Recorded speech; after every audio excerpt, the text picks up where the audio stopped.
Statement of clarity, discernment, imagination, and fiction. The following work is an original work of moral science fiction written from imagination. While it may encourage readers and listeners to reflect upon kindness, humility, truthfulness, compassion, forgiveness, courage, and the value of every human life, it is not presented as biblical history, prophecy, doctrine, or revelation. Any similarities to real people, organizations, locations, or events, other than those intentionally included for fictional storytelling purposes, are coincidental or used creatively. This story should be understood as fiction and entertainment intended to inspire thoughtful conversations about humanity, morality, and hope. Viewer and listener discretion is advised. Some scenes may contain suspense, moments of fear, emotional intensity, crowd panic, or themes that younger audiences may find unsettling. Parents and guardians are encouraged to determine whether this content is appropriate for children under the age of 18. Series title: The Visitor Who Asked for B.J. Mayfield. Genre: science fiction, mystery, drama, moral fiction. Written by brother Jesse Karnell Mayfield Jr., B.J. Mayfield. Chapter 1: The Arrival. Every summer, Chicago came alive with music. The streets pulsed with laughter, conversation, bright lights, and thousands upon thousands of people who had gathered from around the world for one unforgettable weekend. The skyline reflected across Lake Michigan like a painting, while stages echoed with music that carried from block to block. Some danced. Some sang. Some recorded every moment with their phones. Others simply enjoyed being together beneath the warm night sky. No one expected history to change before the final song. Near the edge of the crowd, a young woman slowly lowered her phone. Her smile disappeared. She looked upward without blinking. "I don't think that is a part of this event, y'all." A few nearby laughed. Then they looked where she was pointing. One by one, hundreds of faces turned toward the heavens. The conversations stopped. The music still played, but fewer people were listening. Something enormous hovered silently above the city. It did not resemble any airplane. It was not a helicopter.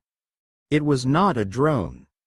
Its shape seemed almost impossible to describe, appearing smooth like polished stone while reflecting every color of the Chicago skyline. Gentle streams of light flowed across its surface as though the craft itself were alive. It was beautiful. It stretched farther than several city blocks. No engines could be heard. No smoke filled the air. It simply hovered, perfectly still. For several long seconds, no one moved. Then panic spread across the streets. People shouted. Some began running. Others called family members. Emergency sirens soon echoed throughout the city.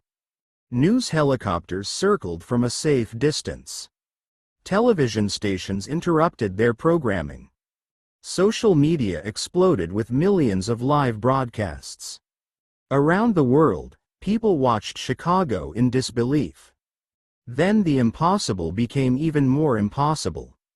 The massive craft slowly descended. Its movement was graceful, almost respectful, never damaging a building or disturbing the streets below. As it settled above an open area, a brilliant circle of light appeared beneath it. No explosion. No blast. Only light. A section of the craft slowly opened. A wide pathway extended toward the ground. Thousands watched from behind barricades as police officers, firefighters, medical personnel, and countless others stood ready for whatever might happen next. Several figures emerged. They were unlike any creatures humanity had ever imagined. Their appearance inspired wonder more than fear. Their eyes reflected intelligence. Their movements were calm. Their hands remained open. No weapons could be seen. No threatening gestures were made. Still, many people continued backing away. Fear often arrives before understanding. The tallest of the visitors stepped forward. It looked across the crowd with remarkable patience. Then, to everyone's astonishment, it began speaking. First in Spanish, then French, then Arabic, then Mandarin, then Swahili, then dozens more. Each language was spoken with perfect clarity. People in the crowd suddenly realized they were hearing their own native languages. Many began crying. Others simply stared. Finally, the visitor spoke in English. Its voice was gentle. "We come in peace." Silence settled over Chicago. The visitor looked across the thousands gathered before speaking one final sentence. "We seek one called B.J. Mayfield." The crowd looked at one another. Reporters repeated the name. Police officers exchanged puzzled glances. Government officials searched every available database. Across the city, millions of viewers asked exactly the same question. Who is B.J. Mayfield? Miles away, inside a quiet room, an ordinary man happened to hear those words spoken across a television screen. He slowly looked up.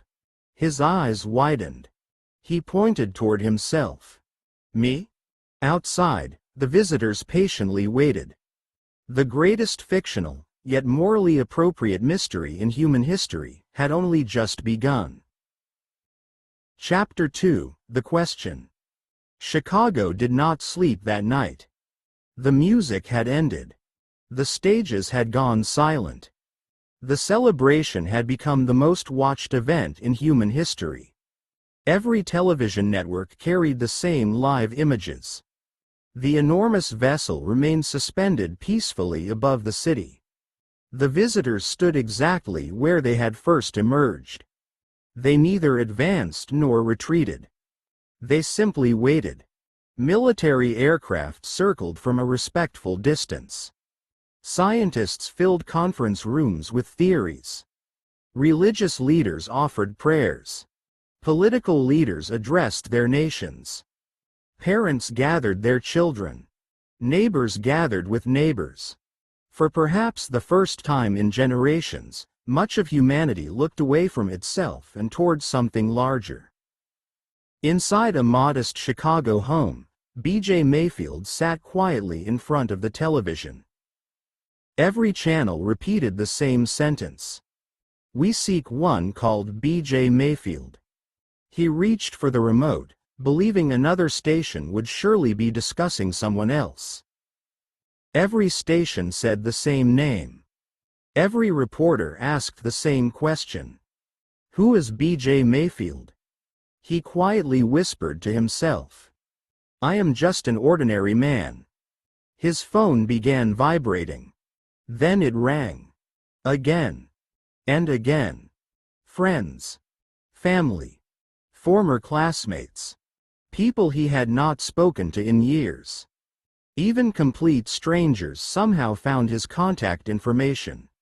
Each asked the same question. Is that you? BJ honestly answered. I believe it is. Within the hour, local authorities arrived. They were respectful. Professional. Some still looked confused. One officer removed his hat before speaking.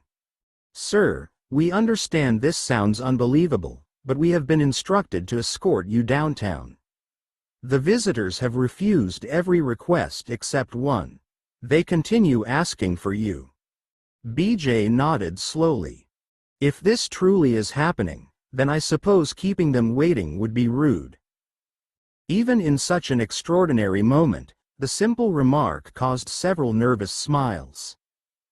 The drive through Chicago felt unreal. The streets that normally bustled with traffic had become lined with people.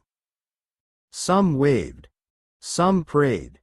Some simply watched in silence. As the vehicle approached the secured area, countless cameras turned toward the arriving convoy. The world finally saw B.J. Mayfield. There was nothing remarkable about his appearance. No expensive suit. No military uniform. No symbols of authority. Simply an ordinary man carrying an extraordinary burden. As he stepped from the vehicle, reporters shouted questions from every direction. Why do they want you? Have you met them before? Are you afraid? BJ stopped walking. He looked honestly toward the cameras. I cannot answer questions I do not know the answers to. I have never seen these visitors before tonight. I do not know why they asked for me. I am afraid, but courage is not pretending you have no fear. Courage is doing what is right even while you are afraid. Those words spread around the world within minutes. Many expected dramatic speeches. Instead, they heard simple honesty. The visitors watched him approach. The tallest among them stepped forward. Again, its voice carried without shouting. Welcome, B.J. Mayfield. B.J. offered a small nod. Thank you. The visitor studied him for several quiet moments. You are afraid. I am. You did not conceal your fear. No. Why? B.J. thought for a moment before answering. Because truth builds trust. If I begin our conversation with dishonesty, then every word afterward becomes weaker. The visitor slowly looked toward its companions. Several inclined their heads. The tallest visitor returned its attention to B.J. Your answer agrees with our observations. B.J. blinked. Our observations? We have observed your world for many generations. A murmur spread through the crowd. Television commentators fell silent. The visitor continued. We did not search for your strongest individual. We did not search for your wealthiest. We did not search for your most famous. We did not search for your rulers. We searched for one who continually asked how people ought to treat one another. B.J. lowered his eyes. I have not always succeeded. We know. I have made mistakes. We know. I continue learning. We know. I am not humanity's greatest example. The visitor answered almost immediately. We were not seeking greatness. Silence covered the city. The visitor looked beyond the barricades. Beyond the skyline. Beyond the millions watching across the earth. We searched for one willing to admit what he did not know. B.J. quietly replied. There is much I do not know. The visitor's eyes brightened. Then you possess the beginning of wisdom. For several moments, neither spoke. Then B.J. asked the question that had entered the minds of billions. Why have you come? The visitor slowly extended one open hand. Within it appeared a sphere of soft blue light. Inside the sphere were countless moving images. Cities. Forests. Oceans. Children laughing. Families embracing. Communities rebuilding after disasters. People helping strangers. Then the images changed. War. Hatred. Greed. Cruelty. Loneliness. Division. The light slowly faded. We have watched both. B.J.'s expression grew solemn. We know. The visitor looked directly into his eyes. No. Its voice remained calm. You know only your history. We know your potential. B.J. remained silent. The visitor continued. Our civilizations do not choose friendship by technology. We choose friendship by character. The words echoed through every broadcast around the world. Every nation heard the same sentence. Every leader heard the same challenge. Technology may build bridges between worlds. Character determines whether anyone should cross them. B.J. quietly asked another question. Why tell me this instead of speaking to the governments? The visitor smiled for the first time. Governments speak for nations. You speak for ordinary people. The crowd stood in complete silence. Then the visitor asked the question that would change everything.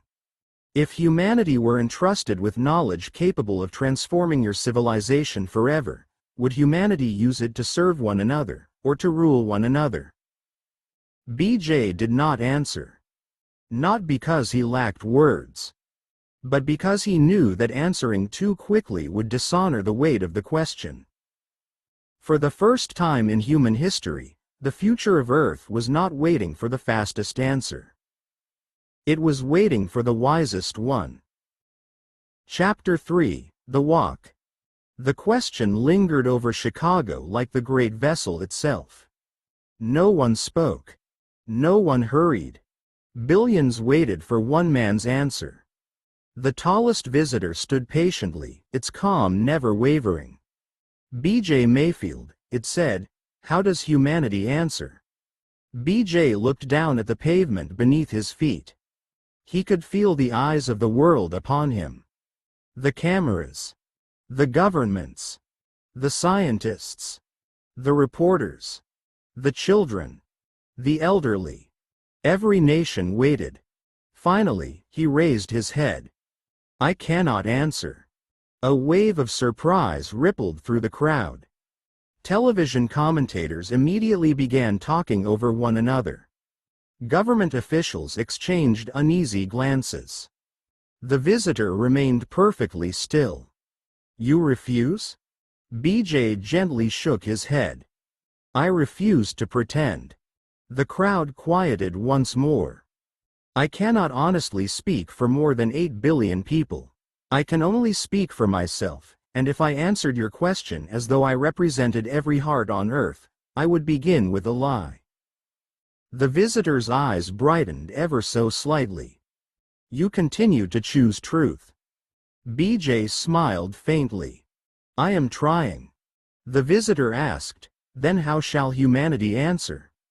BJ looked toward the streets of Chicago. I need time. For what purpose? To listen.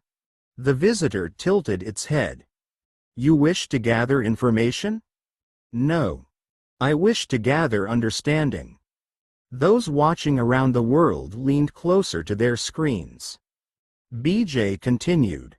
There are people in this city, and around our world, who have lost everything, yet still help strangers. There are people who wear uniforms and quietly protect lives without asking for recognition. There are doctors who work until exhaustion. There are teachers who refuse to give up on children. There are mothers and fathers making impossible sacrifices. There are people who have made terrible mistakes and are honestly trying to become better. There are people who have lost hope. There are people searching for hope. If I am going to answer your question, then I must first remember who we really are. The visitor remained silent for several moments. Then it turned toward its companions. None spoke. Each simply nodded. The tallest visitor faced BJ once again. We accept. Relief spread across BJ's face. But there is one condition. BJ listened carefully. You may not seek only those who agree with you. BJ nodded immediately. That would not reveal humanity. You must also seek those who challenge your thinking. I understand. You must listen equally. I will. The visitor extended one open hand. Then we shall walk with you. Gasps swept through the crowd. The tallest visitor looked toward the military commanders. We request no escort. It then looked toward the police officers. We request no barriers. Then toward the gathered citizens. We request no worship. Finally, it looked toward BJ. We simply request honesty. BJ smiled. I think that is something we can all work on. For the next several hours, something remarkable happened. The visitors walked through Chicago. Not as conquerors. Not as celebrities. Simply as guests. People slowly discovered that the visitors did not judge appearances. They stopped to watch children drawing pictures with sidewalk chalk. One visitor knelt beside a little girl. "What are you creating?" "A better tomorrow." The visitor studied the colorful drawing. "What makes tomorrow better?" The little girl smiled. "When people stop being mean." The visitor quietly thanked her. Later they met a firefighter. "What motivates you?" one visitor asked. The firefighter answered without hesitation. "You never know whose life you'll save today." They met a sanitation worker. "What is your purpose?" The man chuckled. "If nobody notices I was here, then I probably did my job right." The visitors found that answer fascinating. Invisible service. Quiet faithfulness. Unexpected greatness. They met a nurse leaving a long shift. She looked exhausted. "Why continue?" asked the visitor. She answered softly. "Because someone stayed for my family once." The visitors carefully recorded her words. As evening approached, BJ sat on a park bench overlooking the city. The tallest visitor joined him. "You appear troubled." "I am." "You have witnessed much goodness today." "I have." "You have also witnessed suffering." "I have." BJ looked across the skyline. "I think humanity is capable of incredible kindness." The visitor remained silent. "But we are also capable of incredible selfishness." Again, the visitor said nothing. "I do not know which side will ultimately win." The visitor finally spoke. "Neither do we." BJ looked surprised. "You do not know?" "We know what humanity has done. We know what humanity could become. But possibility is not certainty." BJ looked thoughtfully toward the stars. "Then why come now?"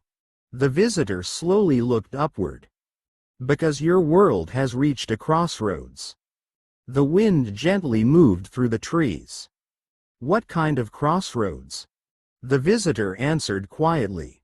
"The kind where one path leads to wisdom. It always has." "The other?" The visitor's expression became solemn.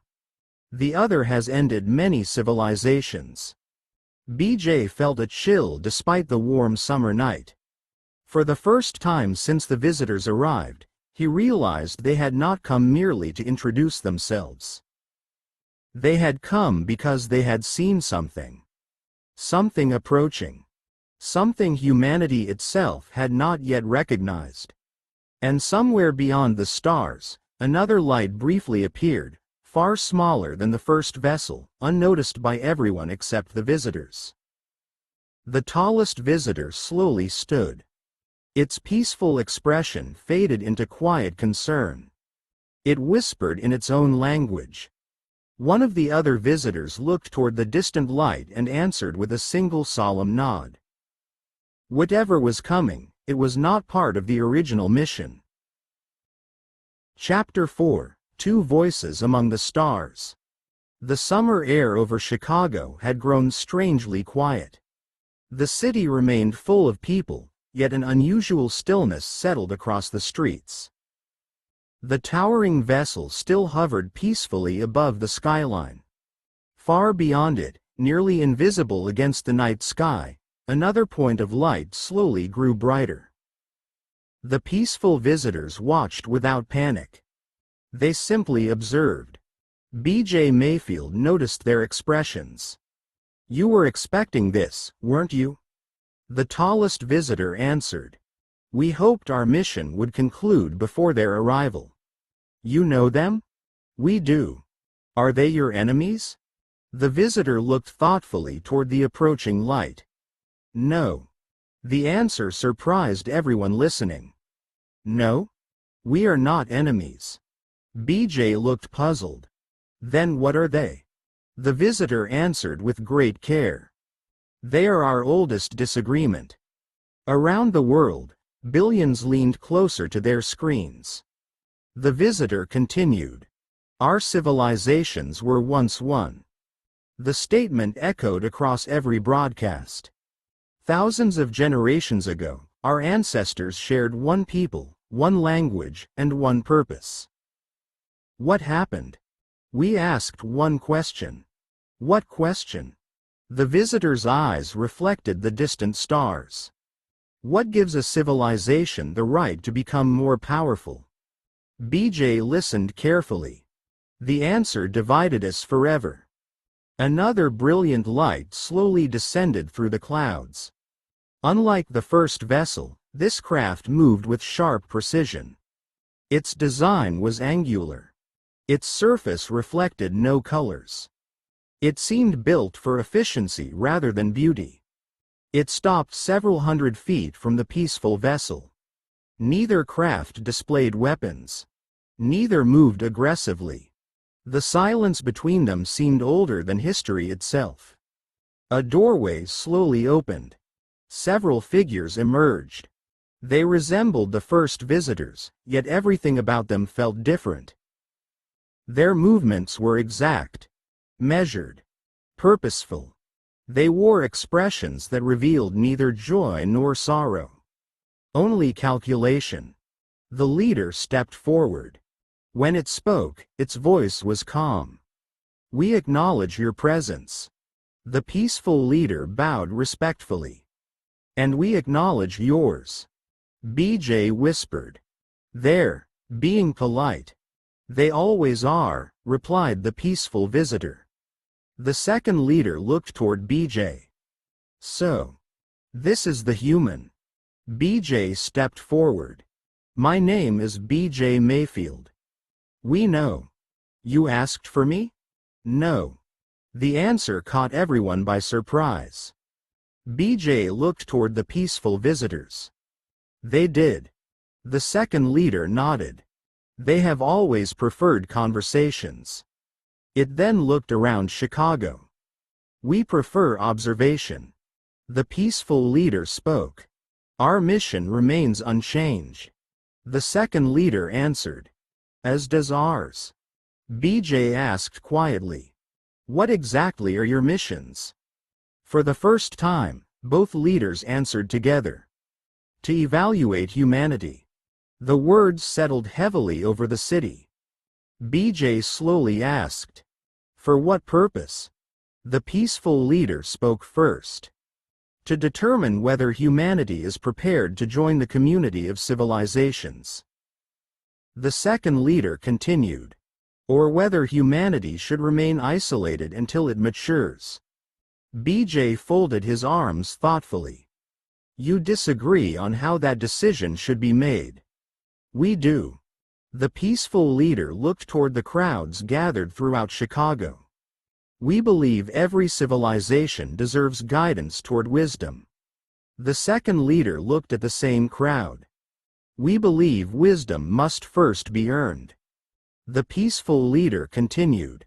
Knowledge should be shared responsibly. The second leader replied.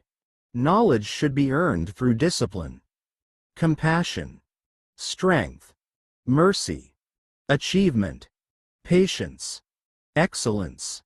Neither voice grew louder. Neither became angry. Each simply presented a different philosophy. BJ listened without interrupting. Finally he asked, have either of you ever been completely right? Neither leader answered immediately. At last, the peaceful leader smiled slightly. No. Moments later, the second leader also answered. No. BJ could not help smiling. I think humanity has something in common with both of you. The second leader tilted its head. Explain. We spend so much time trying to prove we're right that we forget to ask whether we're learning. Silence followed. The second leader studied BJ longer than before. You answer carefully. I try. You delay conclusions. I've reached enough wrong conclusions in my life to know the value of listening. The second leader slowly nodded. A useful trait. The peaceful leader looked toward its counterpart. This is why we selected him. The second leader replied. I understand. BJ blinked. You agree? The second leader answered honestly. We disagree with their methods. We do not disagree with their choice. Around the world, people reacted with surprise. Scientists, teachers, students, workers, families. Many had expected conflict. Instead, they witnessed respectful disagreement. The peaceful leader turned toward BJ once more. Our evaluation continues tomorrow. The next phase requires your participation. What must I do? The visitor extended its hand toward the Chicago skyline.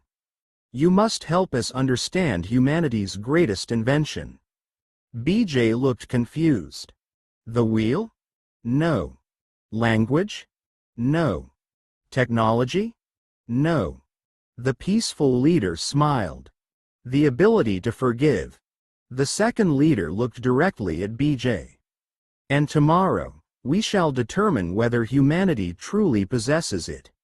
As dawn's first light touched the horizon, the people of Chicago realized the visitors had not come to test human intelligence. They had come to measure the human heart. Chapter 5: Humanity's Greatest Invention. Morning arrived over Chicago with a sky as clear as crystal. The streets were still filled with news crews, emergency responders, volunteers, and curious onlookers. Yet something had changed overnight. The fear had begun to give way to curiosity. People who had never spoken to one another found themselves sharing coffee, conversation, and quiet moments of reflection. The visitors had not brought war. They had brought questions. And questions have a way of revealing what people truly believe. B.J. Mayfield stood once again between the two delegations of visitors. The peaceful leader addressed the gathering. Yesterday we observed your achievements. Our focus today is not what humanity has built. It is what humanity has repaired. B.J. looked thoughtfully at the visitor. You mean relationships? The visitor inclined its head. Yes. The second delegation's leader spoke next. Our records show that your species possesses an unusual capacity. You damage trust more frequently than nearly every known intelligent civilization. A murmur swept through the crowd. The leader continued. Yet you also possess an equally unusual desire to restore it. B.J. smiled gently. Sometimes. The visitor answered honestly. Not always. No, B.J. admitted, not always. Large display screens throughout Chicago illuminated. No advertisements. No speeches. Only one invitation. Tell us about forgiveness. No names were required. No political affiliation. No nationality. Only truth. The first person to step forward was an elderly man. He removed his hat and spoke quietly. My brother and I argued for 20 years. We refused to speak. When he became sick, I almost stayed home. His voice trembled. But something inside me said that 20 years was long enough. I visited him. I apologized for my part. He apologized for his. We only had 3 days together before he passed away. He smiled through tears. They were the best 3 days we'd had since we were children. The peaceful visitors listened without interruption. The second delegation carefully recorded every word. A young woman stepped forward. My father left when I was little. For years I hated him. When I became an adult, I finally met him. He couldn't change the past, neither one of us could. But he admitted his failures without making excuses. I forgave him. We're still rebuilding our relationship. It isn't perfect. But it's real. One of the visitors quietly asked, "Did forgiveness erase your pain?" She shook her head. "No. It gave my pain somewhere to go." The visitors exchanged thoughtful glances. A paramedic stepped forward. "I've watched strangers risk their own lives to save people they never met. I've also watched families forgive drunk drivers who changed their lives forever. I still don't completely understand that kind of forgiveness. But I've seen it. And it changed everyone in the room." The second delegation's leader spoke softly. "Our civilization rarely forgives." The crowd turned toward the visitor. "We avoid wrongdoing through discipline. We have little experience with restoration." BJ looked surprised. "So your society has fewer failures?" "Correct. But fewer opportunities to learn mercy." The peaceful leader nodded. "Precisely." For the second time since arriving on Earth, the two delegations found themselves agreeing once again. The peaceful leader addressed the crowd. "A civilization that never stumbles may become disciplined." The second leader continued. "But a civilization that learns to rise together may become wise." BJ stood quietly, allowing the words to settle. After several moments he spoke. "I think forgiveness is often misunderstood." Both leaders looked toward him. "Forgiveness doesn't pretend evil never happened. It doesn't call wrong things right. It doesn't always restore trust overnight. Sometimes trust takes years to rebuild. Sometimes it never fully returns. But forgiveness keeps bitterness from becoming our master." Silence filled the park. A little boy raised his hand. The crowd smiled. BJ knelt so they were eye to eye. "Yes?" The boy asked. "Do grown-ups forget how to forgive?" The question settled over everyone. BJ smiled gently. "I think sometimes grown-ups forget that forgiveness begins with humility." The boy nodded as though the answer made perfect sense. He walked back to his mother and held her hand. The peaceful leader quietly observed. "Children often understand truths adults complicate." The second leader surprised everyone by saying, "We have noticed the same." As the afternoon drew to a close, one final person approached. It was a woman who had remained silent throughout the day. She stood before the visitors and before the cameras that carried her words across the world. "I am not ready to forgive." No one interrupted her. "I want to. I know I should. But the hurt is still too deep." Tears filled her eyes. "I don't want to lie." BJ stepped beside her. "You've already done something courageous." She looked at him. "You told the truth." The peaceful leader nodded. "Honesty is the first step toward healing." The second leader added, "False forgiveness teaches nothing." The woman quietly whispered, "Maybe one day." BJ smiled kindly. "Then let today be the beginning of that journey." As evening settled over Chicago, both delegations withdrew to their respective vessels. The peaceful leader paused before entering. It looked toward BJ. "Today humanity has taught us something." BJ blinked. "I thought you were here to evaluate us." "We are. But every honest encounter changes both those who observe and those who are observed." The second leader looked toward the stars. "Our debate has endured for thousands of generations." It turned back toward BJ. "Today, humanity has introduced a question neither of our civilizations has fully considered." "What question?" The visitor answered quietly. "Can mercy itself be a form of strength?" For a long moment, neither delegation spoke. High above the earth, instruments aboard both vessels began detecting something unexpected. A powerful signal. Not from Earth. Not from either delegation. It originated from deep beyond the edge of known space. Both leaders looked toward the heavens. For the first time since arriving in Chicago, surprise appeared on both of their faces. The peaceful leader whispered, "This signal should not exist." The second leader's voice grew solemn. "It has returned." BJ looked from one delegation to the other. "What has returned?" Neither answered immediately. Instead, both leaders looked toward the same distant point among the stars.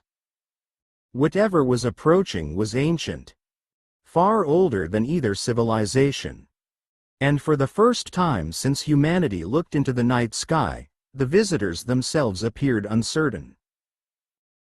Chapter 6: The Echo of the First Civilization. Night settled over Chicago once again. The brilliant lights of the city reflected across Lake Michigan, yet few people noticed the skyline anymore. Every eye was fixed upon the heavens. The mysterious signal continued to grow stronger. For the first time since the visitors had arrived, both vessels became completely silent. Neither delegation spoke. Neither moved. They simply listened.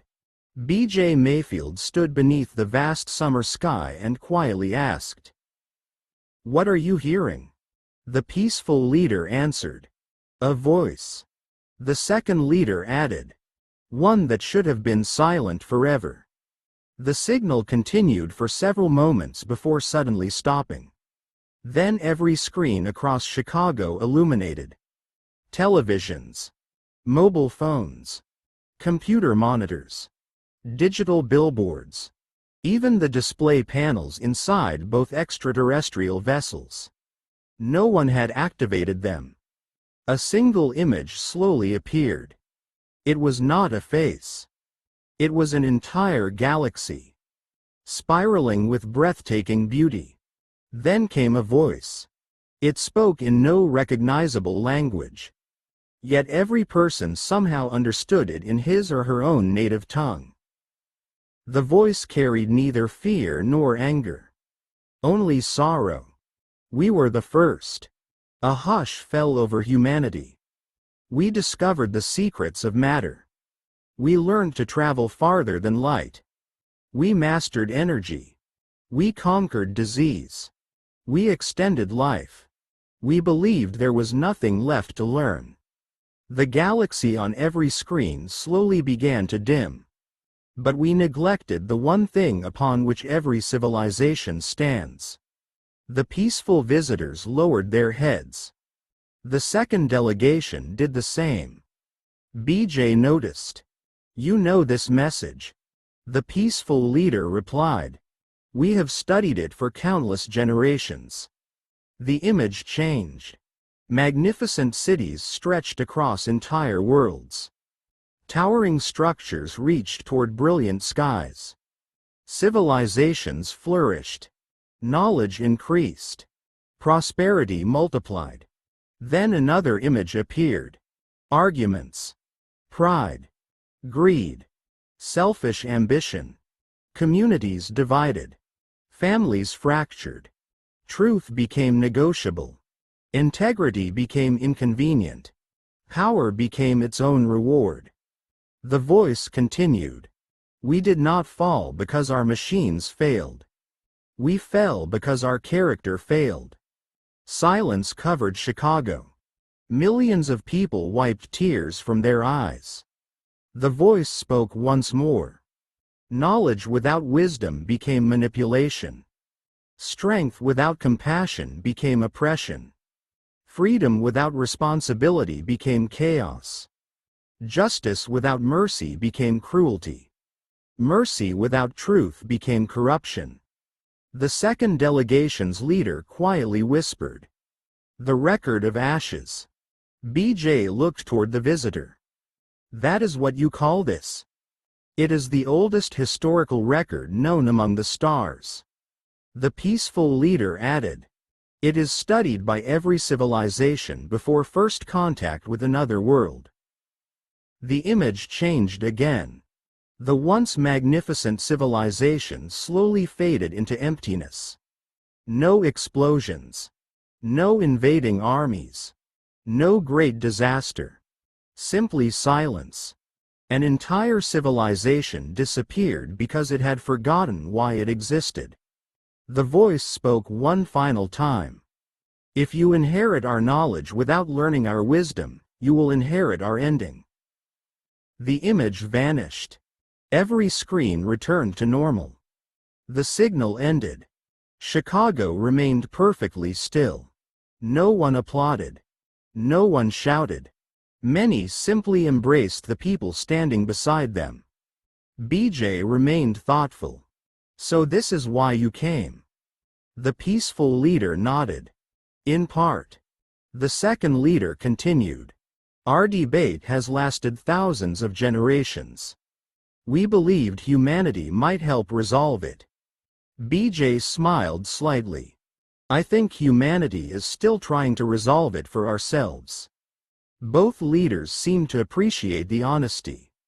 The peaceful leader stepped closer. Our civilization concluded that compassion preserves knowledge. The second leader spoke.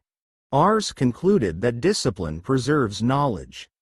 BJ folded his arms thoughtfully. I think both matter. The two leaders looked at him.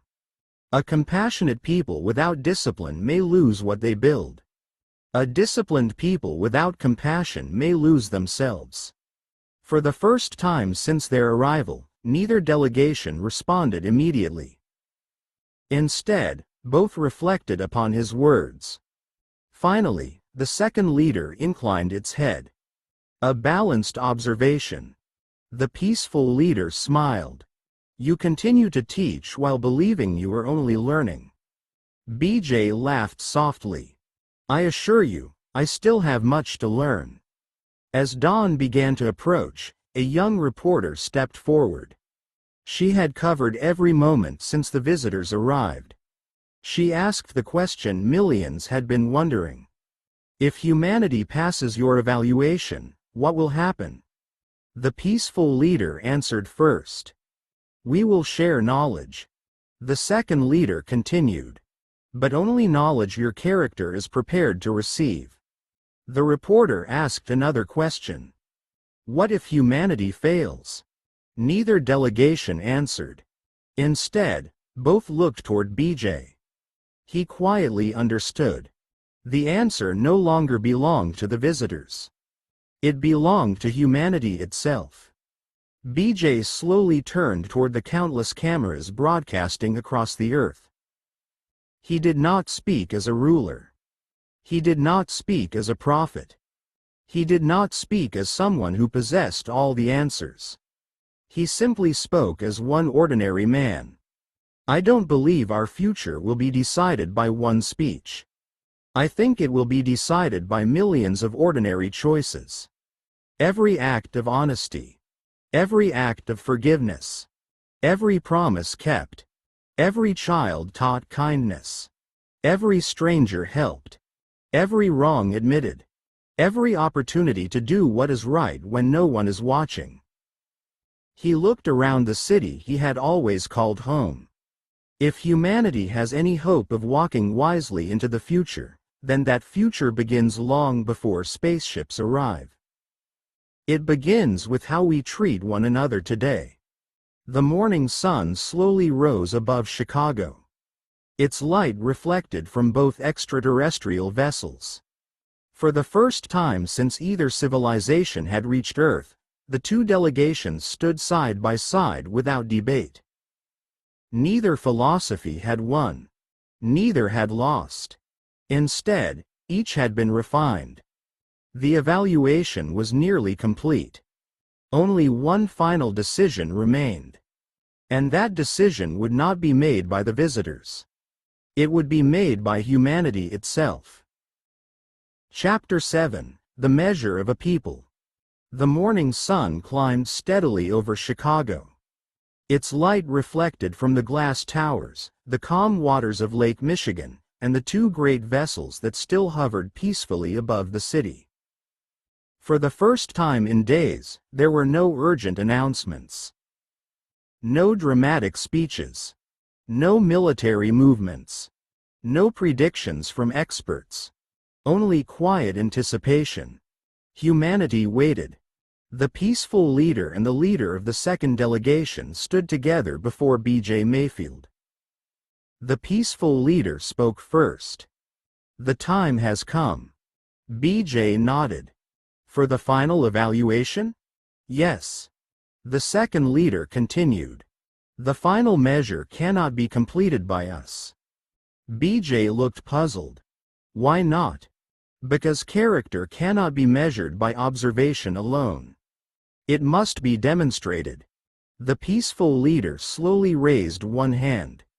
Above the city appeared a beautiful display of light.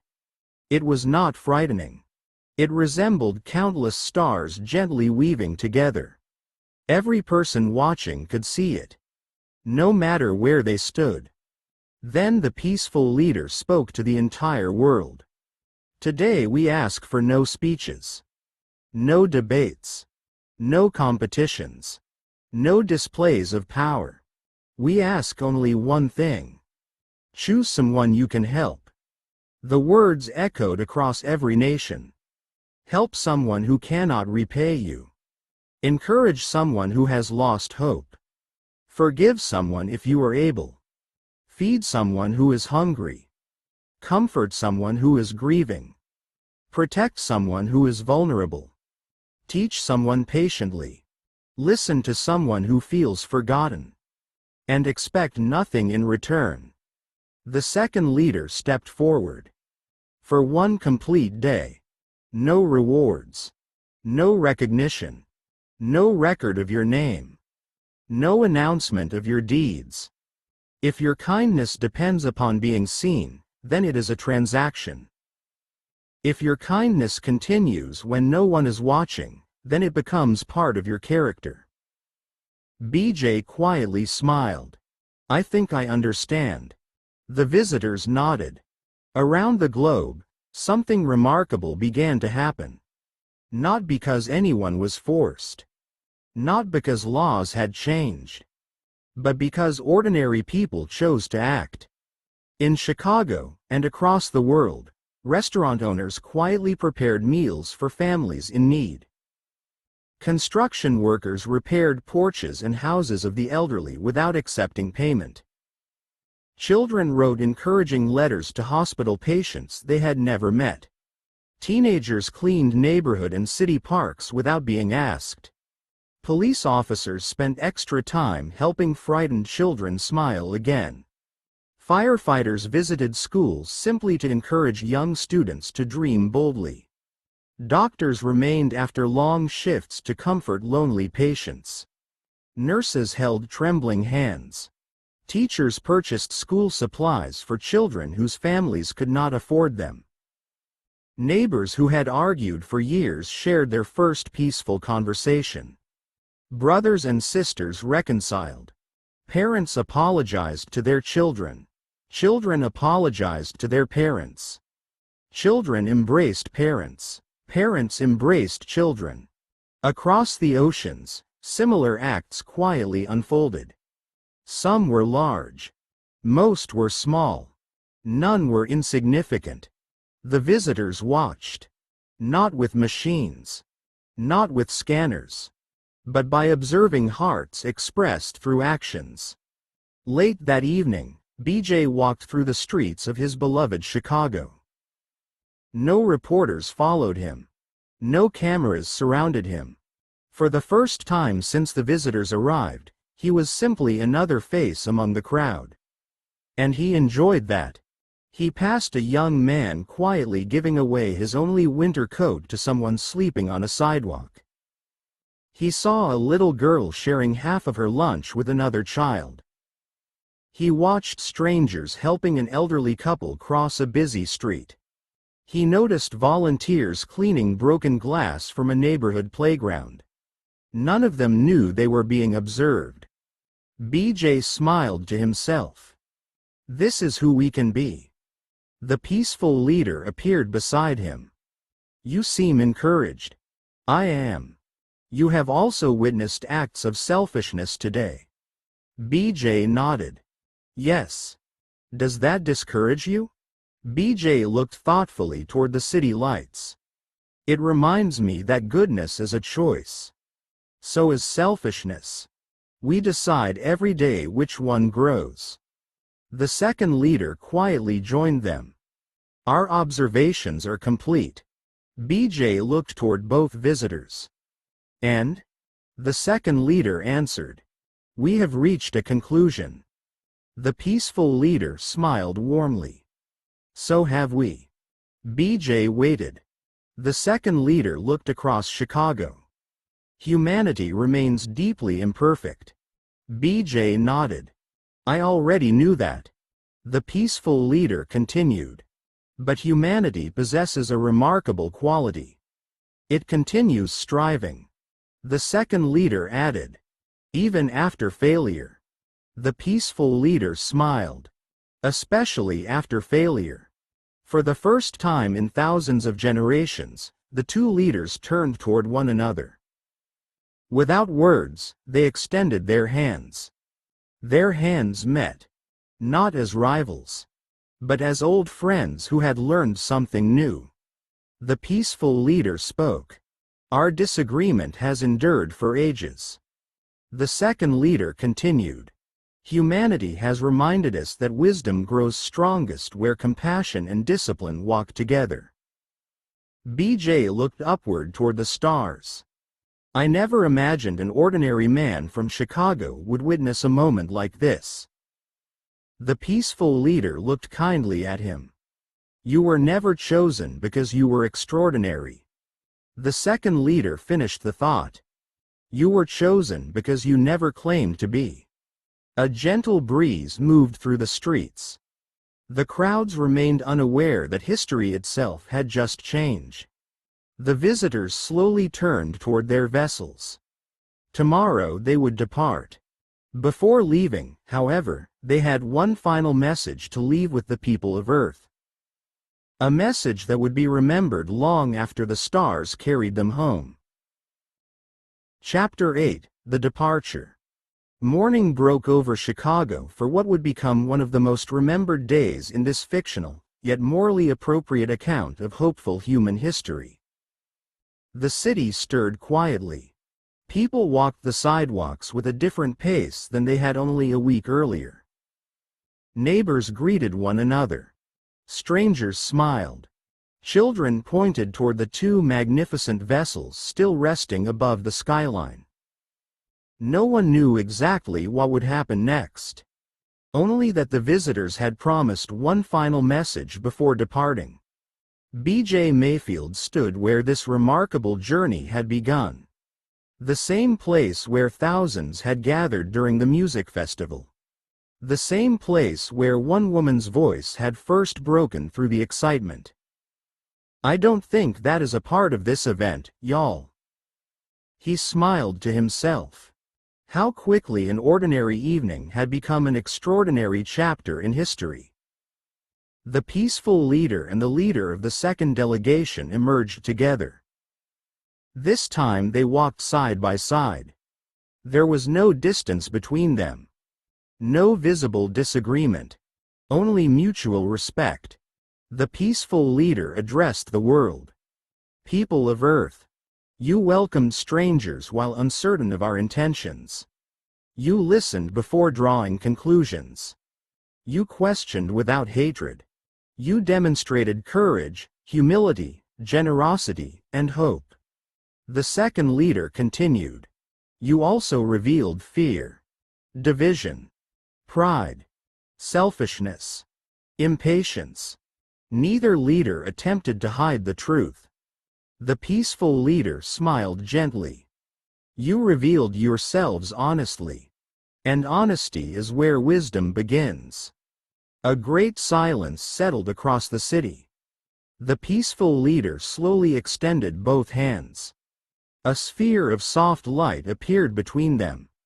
Within it floated countless stars. Galaxies. Worlds. Civilizations beyond imagination.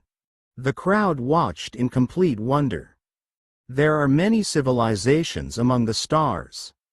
Some are older than ours. Some younger than yours. Each began with questions. The second leader continued. Some became great. Some became forgotten. Not because of their discoveries, but because of their choices. The sphere slowly dissolved into thousands of tiny lights that drifted gently through the air before disappearing. We leave you no machines. No powerful weapons. No impossible engines. No secret formulas. Many people looked surprised. The peaceful leader explained. Knowledge given before wisdom is ready often becomes destruction. The second leader nodded. Your future must remain your own achievement. BJ stepped forward. I think many people will be disappointed. A soft ripple of laughter spread through the crowd. Even several visitors appeared amused. The peaceful leader replied, perhaps. But disappointment often becomes the doorway to maturity. The second leader continued. If we solved your problems for you, they would never truly become your victories. BJ quietly nodded. I understand, I believe that we all do. The peaceful leader looked directly at him. There remains one gift. BJ looked surprised. A gift? The visitor reached into the light surrounding its hands. From it emerged a small crystal unlike anything found on Earth. It glowed softly. Not brightly enough to blind. Only enough to illuminate. The visitor carefully placed it into BJ's hands. It contains no technology. No hidden power. No weapon. BJ examined it carefully. What is it? The second leader answered. A reminder. Inside the crystal, tiny points of light slowly formed words. Not in one language, but in every language spoken on Earth. The message was beautifully simple.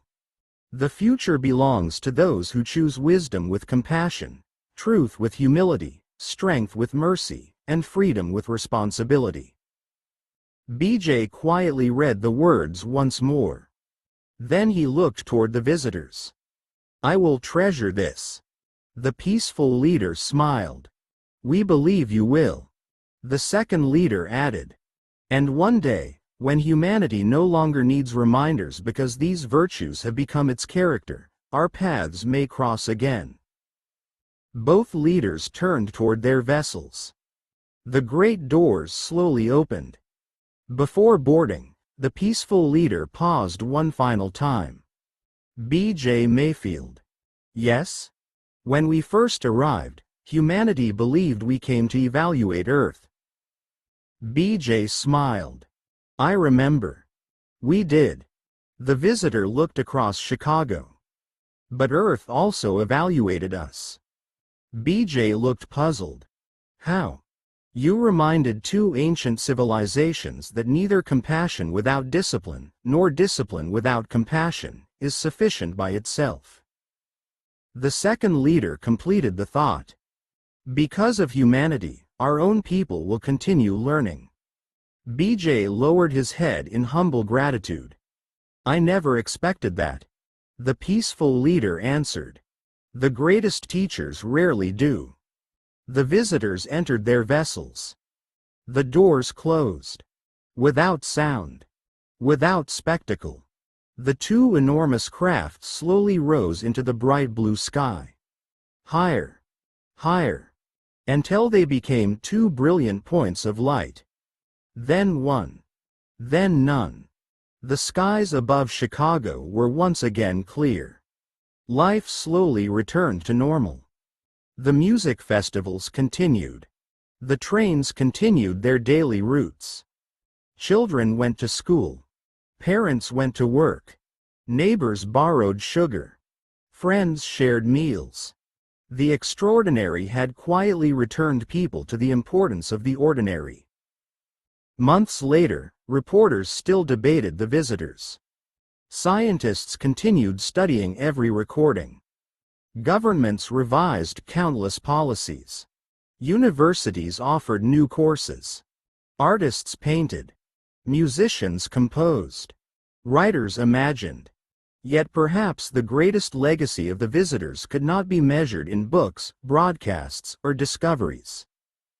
It could only be measured in people. One more apology offered. One more act of kindness given. One more family restored. One more stranger helped. One more truth spoken. One more burden shared. One more reason to hope. One quiet evening, BJ walked along the shore of Lake Michigan. The city lights reflected upon the water. He looked upward toward the stars. He did not wonder whether humanity had been judged worthy.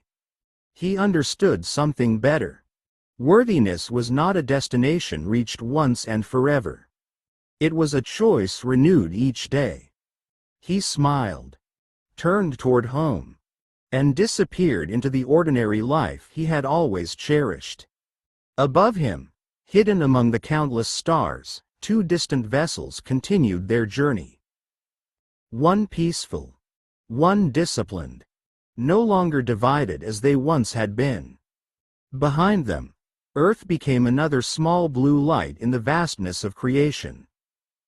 Not remembered as the world that possessed the greatest technology, nor as the world with the greatest power, but as the world that reminded the stars that the measure of a civilization is not found in the height of its buildings, the speed of its ships, its evolving technology, or the brilliance of its inventions. The true measure of a civilization is found in how it chooses to love, to forgive, to serve, and to grow. The end.